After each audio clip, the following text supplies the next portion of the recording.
Barely 48 hours after the rescue of abducted worshippers in Eruku in Kwara State, the state is now being rocked by another bandit attack, this time in the neighboring community in Ishapa. And this is in Ekiti local government area where 11 residents were seized.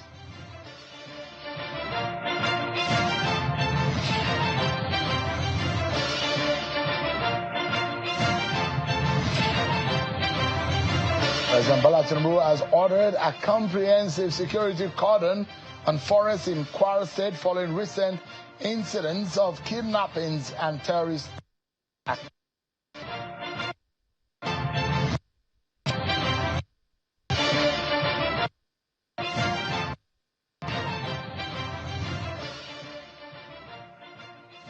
Hello everyone, welcome to the program. This is Politics Today, live on Channels Television. I am Sean Kimalera here in Abuja. Let's begin by bringing you up to speed with some of your biggest stories in the land. First, this one it has to do with the Deputy Speaker of the House of Representatives, Benjamin Kalu, who is proposing penalties in the next 6 months for government officials who negotiate ransom payments.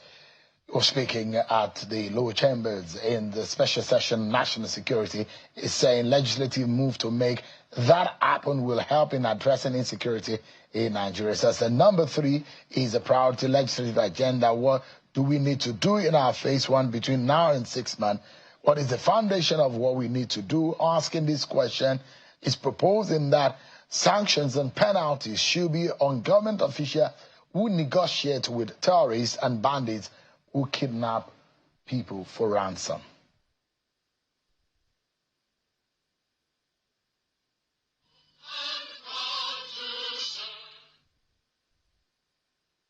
Well then, it's now time for us to check out some of your political roundup stories.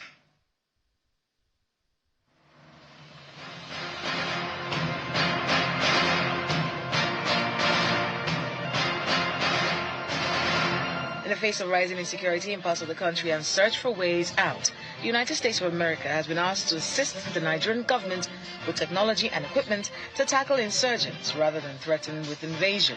Professor of Law and the Vice Chancellor of the University of Ilorin, Professor Wahab Egbewole, says the sovereignty of Nigeria should not be compromised in partnerships against insecurity, adding that it would be a violation of international law.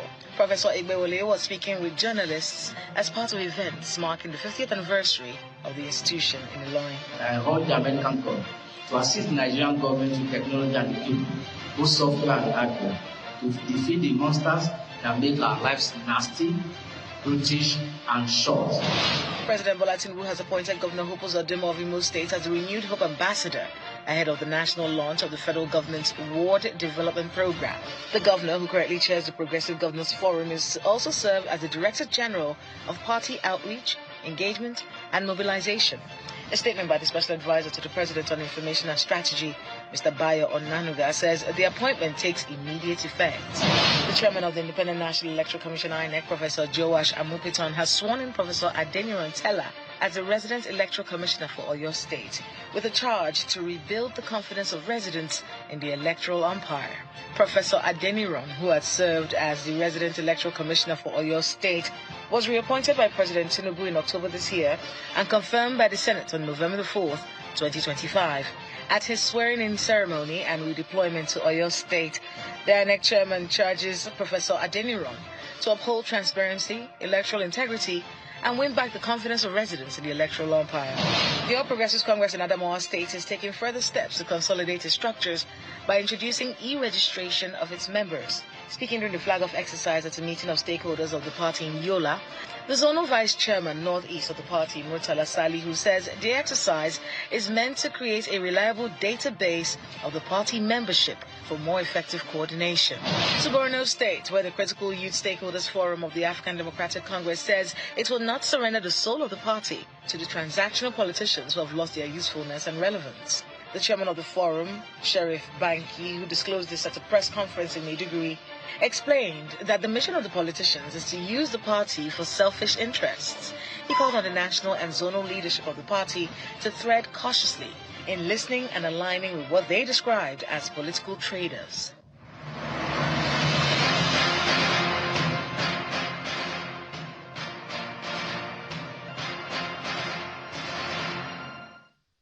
Thank you so much. There you have it. You've been served with your political roundup stories. Let me tell you about what happened yet again, sadly, in Kwara State, in the same local government area. The state is reeling from yet another night of terror after bandits stormed the community of Ishakwa in the Ekiti local government area, abducting 11 residents, including a pregnant woman, 2 nursing mothers, and several children. The attack comes barely 48 hours after security forces rescued 38 worshippers kidnapped in nearby Eruku community. As police remain silent on the details of the latest in the incident, fear and uncertainty are deepening across communities along the Kwara-Kogi border, and residents of Isakwa say the gunmen arrived shortly after 6 in the evening, between 20 and 30 of them firing sporadically in the air as they advanced through the quiet community. And of course, attackers have moved in a sweeping formation, even driving a herd of cattle as they went from house to house. By the time the shooting stopped, 11 people had been seized, among them a pregnant woman, 2 nursing mothers, and several young children. Some of them are as young as 5 years. 7 members of a single family are also reported to be among those abducted. An elderly woman was struck by a stray bullet during the assault, while residents later recovered dozens of expended AK-47 cartridges scattered across the neighborhood. Many homes bear fresh bullet holes on their walls and doors, clear evidence of the chaos that unfolded in the dead of the night. Graphic description of what has happened in that community. Few days ago, it was in Eruku, and Eruku people may not have forgotten so easily what has happened to them. And it's now in Ishakwa community. Kwara State and neighboring state are now seeing terror day after day, where President Tinubu has ordered a comprehensive security cordon on forests in Kwara State following recent incidents of kidnappings and terrorist activities. The directive was disclosed earlier today in a statement posted on social media by the Special Advisor on Media and Communications to the President, Mr. Sunday Dare. According to Mr. Dare, the President has instructed the Nigerian Air Force to expand air surveillance across the innermost parts of the forest in Kwara, where terrorists are believed to be hiding. He says President Tinubu has ordered total security cordon over the forest in Kwara State following recent kidnappings and terrorist activities. Let's get some insight, more news. We're understanding about this kidnapping and some of those who may have regained freedom. As much as we get some of the latest and details of that, will come to you with them. But let's get some insight into what has happened today, the decision of the president. We understand that the police force is already yielding and obeying the last order, which is that from the president, about VIP protection and withdrawing almost 100,000 or more police officers who are in VIP protection. They say go to NSCDC if you want protection. They remove all police officers protecting VIPs in the country. So what do we have on our hands? If the police is obeying, how much of that 100,000 or more people protecting individuals in the country, what benefit would that be for our security? I have a presidential candidate of the Social Democratic Party in the 2023 election, a lawyer, Prince Adebayo, is live for us here in our studio. Thank you so much indeed for joining us tonight on the program. Good to see you, Shehu, and God bless Nigeria. God bless Nigeria indeed. What a time we have on our hands in the country. Security stories here and there, issues of kidnapping. It does look like some demon just was unleashed on our nation. I don't know where these vampire what he wants, so that going for innocent people in quiet communities and taking them into captivity. What do you think could be behind? Some people in the APC say this is some kind of sabotage. Some are saying that this is orchestrated. Some are saying this is a fifth columnist's job. Some are saying that it's being planned by politicians to haunt and discredit this government. From your own perspective, what are you saying? All of them are saying the same thing. All these different words being used are saying the same thing, that if you summarize together, they all admit that we have bad government in Nigeria. Because the motive for committing a crime is not relevant to apprehension of the crime. It's only relevant for prosecuting the offender.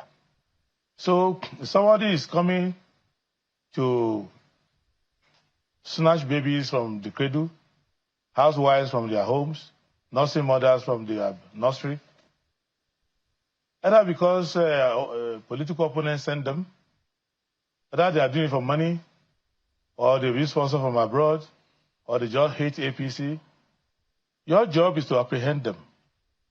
And we have sufficient powers and sufficient laws in the land for President Tinubu to command his armed forces, the police, and other security forces, and to ensure that if you have any nefarious intention, just keep it to yourself. Because when you want to carry out your action, you will be caught, you'll be dealt with. Right now, I cannot send 50 naira from my account to my wife to buy a recharge card. 5,000 naira, security will know. Because I have BVN, I have NIN, I have all of these things. I cannot make a telephone call discussing anything that you will not find from the service provider. If you are online and you are critical of the government or you criticize any big man, police will grab you immediately for cyber stalking, cyber crime, whatever. Why is it that kidnappers are communicating freely? They are communicating with the victims, they are coordinating, and all of that is going on in a country where you cannot acquire a telephone line without the telephone company knowing your date of birth, your telephone number, your BVN, all your next of kin, everything is known. So the government needs to come out and confess the truth, that they are enabling this insecurity. And they cannot pretend that they don't have all the tools of what it takes. If you have a land dispute with somebody, police will be using your telephone line to track you down so that they can come and arrest you for trespass on behalf of the landowner or your opponent. If you have a problem with your neighbor, police will track you. They do it all the time. But, I mean... Why is it difficult to track kidnappers? Is it that simple, Prince Adebayo, when you say that this government, perhaps, I mean, from your own perspective, you think that they have failed Nigerians, but is it that simple? You make it so simplistic, and if it's that simple, and you're saying that the government is corporate, you're thinking that a government will be in place and intentionally want to look away from protecting his own people, that would be evil and devilish. For anyone saddled with the responsibility of safeguarding and securing people and then deliberately looking away, that is how you are painting this government. Is that fair? The first enemy of government is government. The first enemy of the people is government. You cannot commit a crime and last 1 week, 1 month, if you don't have government people cooperating with you. I cannot go now to the bank manager in my bank and say to them that I want to withdraw 6 million naira. They will not answer me. They will say SCUMO, EFCC, money laundering, whatever. But people are paying millions of naira in ransom. The people who collect the ransom are not worried where they are carrying the money to.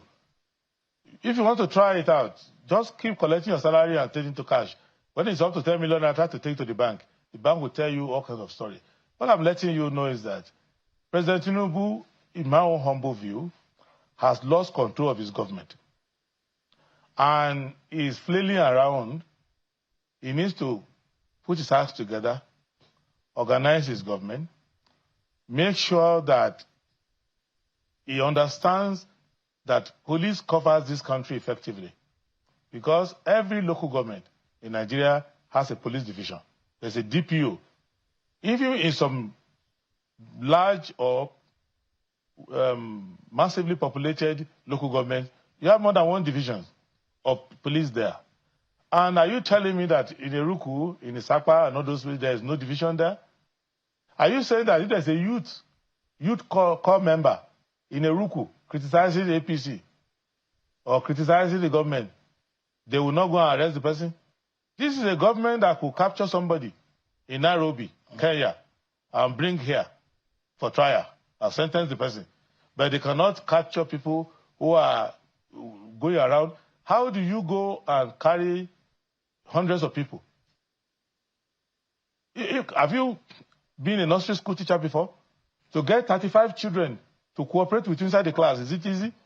How are you going to carry 35 people and carry them somewhere? We're told they were taken on motorbikes and they were driven out. We understand that convoy will be larger than the convoy of Wike in Abuja. The convoy of motorcycle that will carry the gun, the gunman, the rider, the victim. The victim is not like somebody who is going for a wedding. He's not happy. He's crying. He's distraught. He's everything. That kind of operation is loud, is noisy. And you cannot carry a tuber of yam past the police checkpoint in this country. They will ask for the receipt of the tuber of yam. You have to bring the NIN of the person to the yam. Where are you putting the complicity? Because you are describing it as though these people should not be difficult to track. Of course. Why has it been difficult? Because, one, they are in the business of it. If you look at what the Deputy Speaker is insinuating, he is saying that he thinks one of the problems is that the people in government who are negotiating this ransom are probably the people collecting the ransom, or at least a substantial cut in the ransom. That's why he wants to pass a law, saying you can't do it. Of course, the problem he's going to have is that the law won't change it. What will change it is a determination. You cannot be commissioner of police in a state and people get kidnapped in that state, and you will not ask the DPO of that division what is happening. Do you know how many cases police take to court over land matter, two fighting, and all of that? Try to drive around town and leave your driver license at home. They will catch you. They will waste your time. Your wife is taking babies to the hospital. They will ask for the DNA of that baby. So, what I'm letting you know is that the president should stop communicating failure. He should get a grip of his armed forces. Remember, one armed robber, Lawrence Adeni, one armed robber, was disturbing people in the old Bende state. And Etiminyang was IG of police. He was coming to the Armed Forces Ruling Council meeting. President Babangida asked him, where is Anini? Before you come here and start sitting with us, my friend, where is Anini? And within a short period, they capture Anini. So what I'm letting you know is that the president needs to call the armed forces to deal with the terrorists and all of that. But for kidnappers and all these opportunistic criminals who are taking easy targets, he needs to call the IGP, Egbetokun, and tell him, my friend, where are these kidnappers? And I hear one more kidnapper, you're gone. Well, but let's look at it this way. We understand that Mr. Egbetokun was in Kebbi State. He was in Niger State. He is visited. He's been on the ground the same way. The president has also ordered the Minister of Defense to go on the ground. And there are insights into what the IGP. And if you hear those within, in sources within the police, we have less than 450,000 police officers in Nigeria.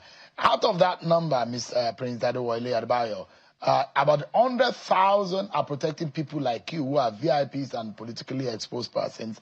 And the president has said, take them away. And if you hear what goes on, how much of restraint and all constraint that the police have to even police this country in terms of manpower, in terms of equipment. If you have just about 200,000 police officers protecting 200 million people, even if you get the strongest angel from any part of the world, the planet, to come and safeguard this nation, I'm not sure it can be possible. You see, it's as if you are writing resignation speech of the president. You are helping to write his speech of resignation. That's what you are writing in this studio. If he writes this thing and say, I hereby resign, we will say, oh, okay, we understand your situation. But if you remain on the job, I will tell you 3 things. 1, how many British colonial officers did they use to govern Nigeria for 46 years? Both Northern Protectorate, Southern Protectorate, and their amalgamation. 23-year-old young people becoming district officers coming from Scotland. And the British secured this country against French invasion, against a lot of local problems, and they pacified the entire country. How many Hausas constabulary were with Glover in Lagos? So it is not the number, it is the effectiveness. To start with, I don't have police following me anywhere. You could check out my picture, you never see police following me. Because where I come from, when an Ondo person is going and a policeman is behind him, his neighbors will think he's been arrested for crime. So police don't follow us. So, now, the second point I want to let you know is that the IGP, Minister of Defense, who's a politician, and all of those people, they are doing theater for you. You don't have a police force if the IG has to go to Kebbi. That is part of what I call episodic governance. They are governing the country like an episode of a drama. It's episodic government because the police has communication.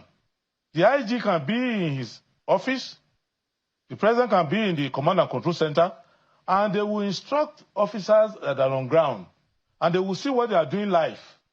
So the time IG is on the plane, flying to that place, he's making sort of communication for command and control. You don't need to live where you are. So you go to Kebbi. Tomorrow, if somebody causes a problem in Port Harcourt, you also go there. You'll be getting air mines. You become a flying pilot. You sit down. You organize your division. You have AIG for the zones.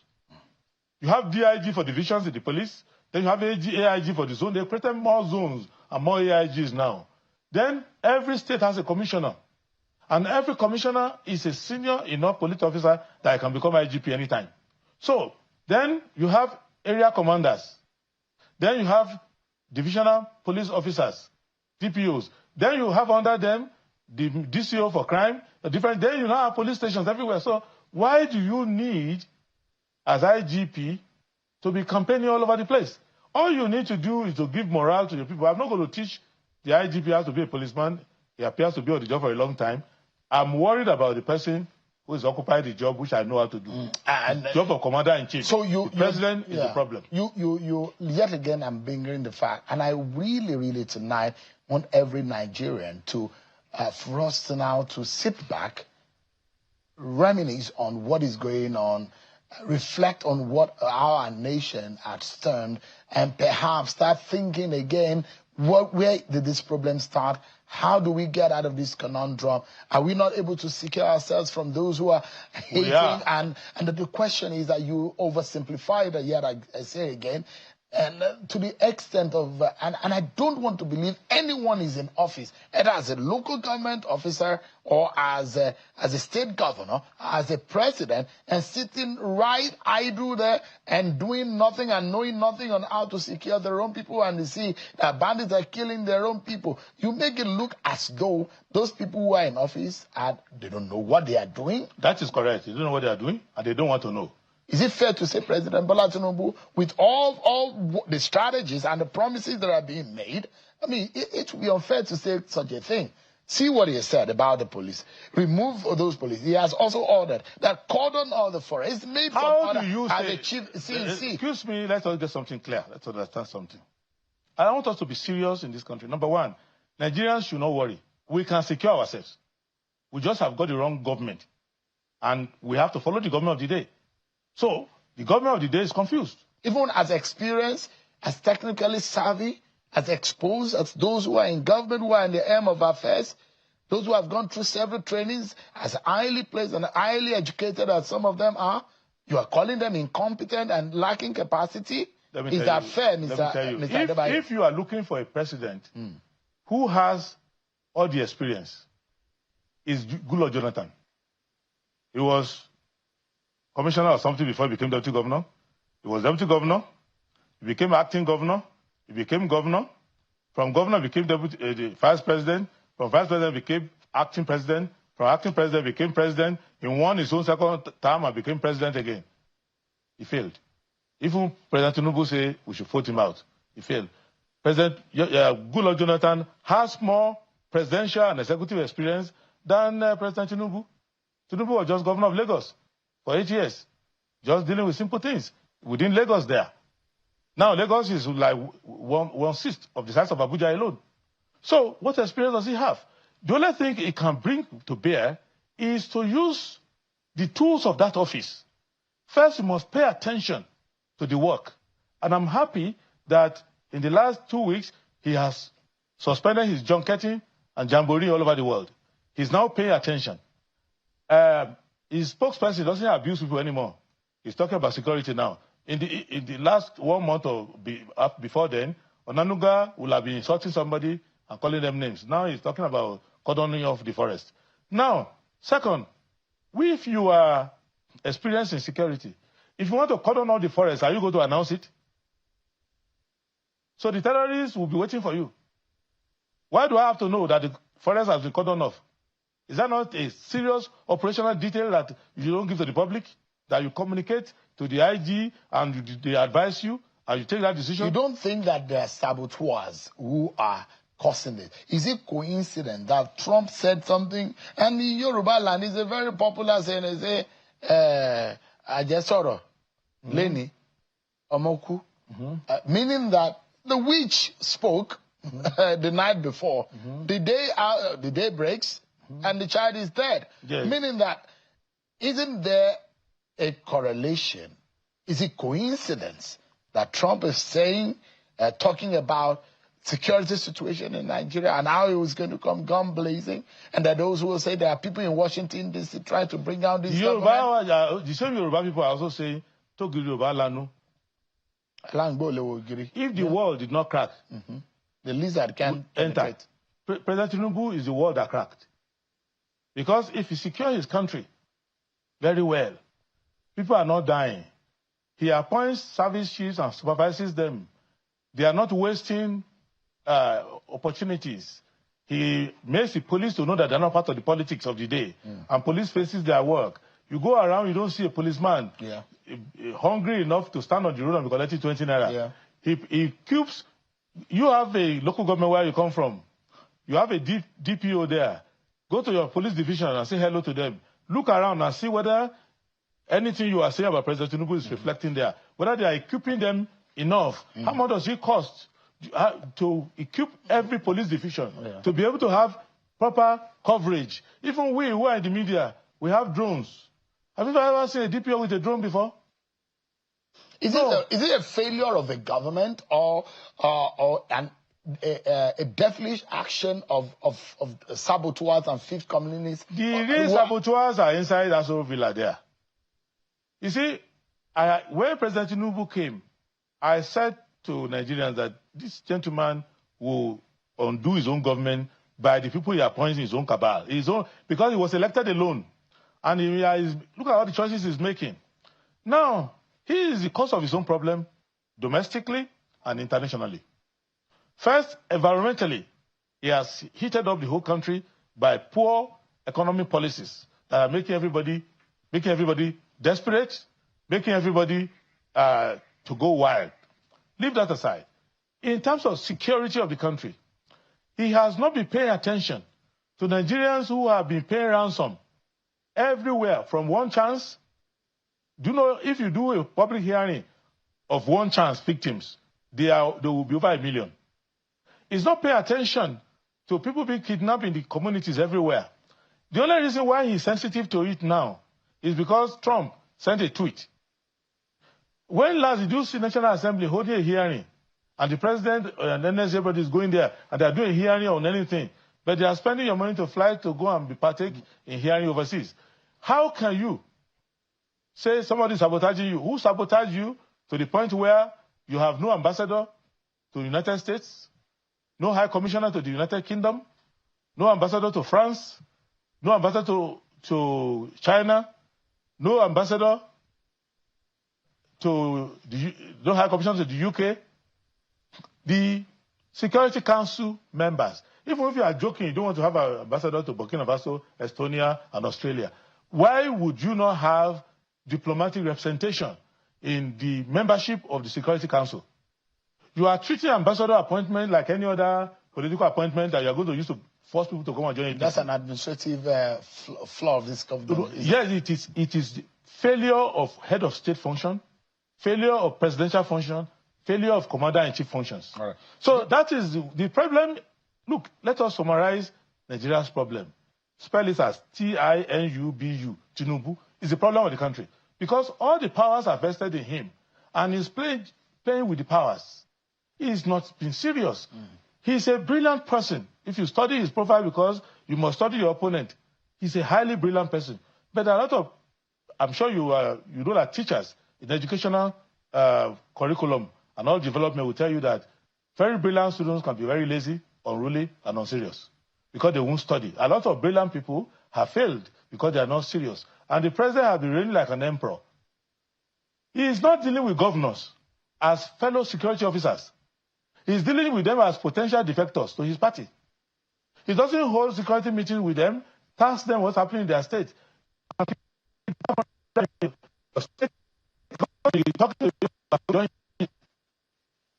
So, stories just coming from Kebbi. We're standing by for some of the official footage coming from the Kebbi State. We understand that the Kebbi girls, 24 of them, have now gained freedom.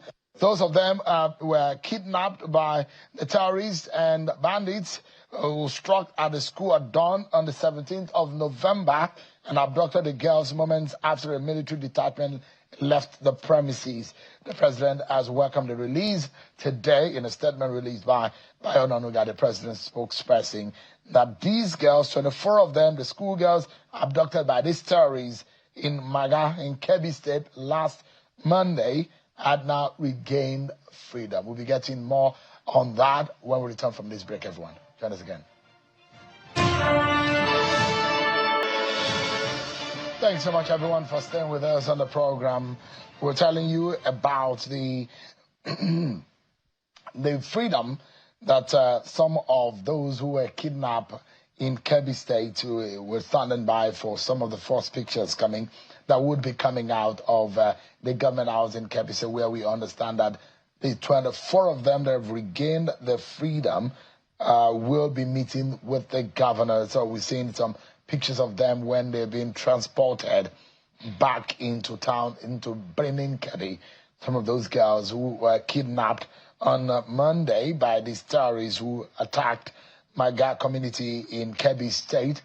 And the president, of course, had welcomed the freedom of the Kebbi school girls and our security forces to rescue others who are now still in captivity. The governor of Kebbi State 2 days ago had accused some military officers and asking questions as to how the attack happened, even when they have information that it could happen. And shortly after they left the scene, the attackers and the terrorists went on the scene. Some of the pictures of the school girls who are now being released. What a happy moment. We are saying that some of them may be minors, but I mean, it's good sometimes to see the faces of some of these children, perhaps what they have gone through. But then, look, it's been a horrific past few days for their parents and family members, the people of Maga community who had seen these horror and the terror unleashed on these schoolgirls who were taking. And the president had ordered that the forest should be cordoned in areas like Kwara State, where we saw another attack, this time around not in Eruku, but in Ishakpa, in the same local government area where the terrorists struck earlier on. And I've been speaking with Prince Adebayo, who is the presidential candidate of the SDP in the 2023 elections. Good news that we hear 24 of them have now been released. We're hoping that more and the rest of them will gain their freedom with all of them in perfect shape and health. Yeah, my joy knows no bound for the family of the kidnapped students. This is better news than Chibok, which we are still struggling with bring back our guests up to now. So it's a good thing, and it's a lesson that Nigerians should understand that when the government is serious, things can happen. So, but the government should not be episodically serious. They should not be serious only when Trump is tweeting and says he's going to deal with them. They should be serious all the time, because you can see now that it is possible for miracles to happen. So if you are in doubt before as to whether government is deliberately not doing its duty, now that they have done their duty within a week, we are getting results. If they keep this momentum and they keep serious, they're serious this way, and they stop focusing on security as an excuse for mismanaging resources and diverting public funds in the name of security, if they actually get the job done, nobody can keep our children, and nobody in captivity, and nobody will be able to succeed. And the idea of cordoning off, if it is now they're talking about cordoning off, the whole of the country should have been cordoned off years ago, right from the time we started having Boko Haram. I went to Mubi. I went to the headquarters of Boko Haram, where they were for many years in Mubi, and I saw how they took over the palace of the Emir of Mubi. I've been to many parts of the country where these terrorists have taken hold. By now, we should have smoked them out of Sabisa Forest, which is one of the areas, the forests around Kaduna, and so many other places. Then our neighboring countries, like Benin Republic, Niger, Chad, and Cameroon, and we should have serious cooperation with them and to see that we can secure the country internally. And there are many funnels across the country where there's no way you can pass from one part of the country to the other without passing through those funnels. They should secure those places. So you heard the president saying, cordon them, and there will be air support to the ground operations by officers and men of the security agencies who have taken charge. There are those who will say, what more do you want the president to do? Okay, I'll tell you what he needs to do. One, the president needs to be systematic. Number one, they should stop panic talk or talk to impress. Operational details, like cordoning off places, doing whatever, you're going to fly this, fly that, we don't need to know the detail. It's not good for you to tell us, because as you are telling us in the public, the terrorists are getting to know. So, what you need to do, you must have elements of surprise. But the president now needs to take a systematic study of his duty as commander-in-chief and relate with all the armed services, relate with all the security agencies, and then have a policing map for Nigeria. And has to have a dynamic policing map. So, and you have to have a dashboard on his device that he carries about inside his car as well. If he's on the plane, they should fit it into that plane. It doesn't cost that much money. So that he can have a mobile situation room. Do we even have a central command and control center where you can talk to all the security agencies at the same time? We have a fantastic one, but the president doesn't go there. Where is that? It's somewhere in Abuja. I don't want to tell you. We have. So we have. Accessible to the president. But if the president is in France taking photo with Macron and lying on a yacht with business people, he will not be there. But shouldn't he be in the center of the presidential? What I am saying is where he take a stroll and he sees everything and knows everything. You have the command and control. We have made massive investment in command and control assets. The president himself has the ability to take mobile dashboard of command and control with him. And I'm going to ask you this because, you can only speak to what you know. Do we even have an active eyes on the ground? America has maybe over 200 and something active military-based satellites where they can actively, real-time, see even to the color and to the fabric of your clothes, they can see it. America acted in the northeastern region of the country where they took out, where they they helped out one American out of the shores of the border of this country. The question is that, does our satellite even work? Do we have an active satellite? There was one that was done by China, which was lost in space. Do we have the technology it takes to be able to monitor the borders, monitor the forest? Because this is one of the major problems. And if you see what the Southwest governors are doing, immediately, those were very smart. They were the very first guy. I'm understanding that northern governors are also going to make. The Southwest governors had quickly moved. And I understand, I'm hearing now that they are hearing that there may be some incursion into that region. They're already making moves. They're already contributing money to say we cannot allow the bandits to enter into our land. If every governor and every leader in this country, they are taking this proactive action. But fundamentally is the fact that, do you even have the technology? Do we have the technology? We have it. How many satellites? We have it. Do we have? We have it. Let me say something. The only mistake we made, and I say with every sense of gravity, is that we elected President Tinubu as Commander-in-Chief. That's a big mistake. Because if you get the smartest people in the U.S. Marine, smartest people in the CIA, smartest people in the armed forces, they are not as smart as our own officers. Nigeria has some of the smartest, most intelligent people assets. Even the police that you look at commonize, Nigeria police has some of the most intelligent people. But just like in America, when Trump first came, the American security apparatus were complaining that President Trump was not reading his security briefings. Because they have a system there where they don't seal the amount. They're not ready to sing on your mandate, we shall die, or something like that. They started talking, saying, look, this man is not reading, because when you have intelligence, then they gather all the actionable intelligence. You go to the president and give him the actionable intelligence. You give some to the governor within their own limit. But you cannot act on them. If the president does not read the intelligence estimates, if those who are crucial in security cannot see you, only politicians and contractors can see you. And if you distract your national security advisor to become the person who talks to political parties or solve other problem, this and that, he is not able to focus on coordinating the security.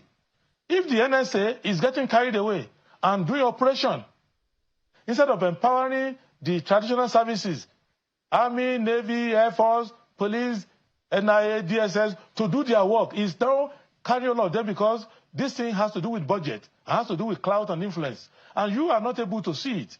If you allow international and domestic enemies to go and tell stories against you, to Trump, to Macron, to Stemmer, to Xi Jinping, to Putin, and you have no answer, because you are busy dancing skelewu of people defecting to your party. All right, give me a moment. We're due for another break. But when we return, we're going to be wrapping up on the implication of the security incidents and perhaps how we can work our way out of this mess. We'll be right back, everyone.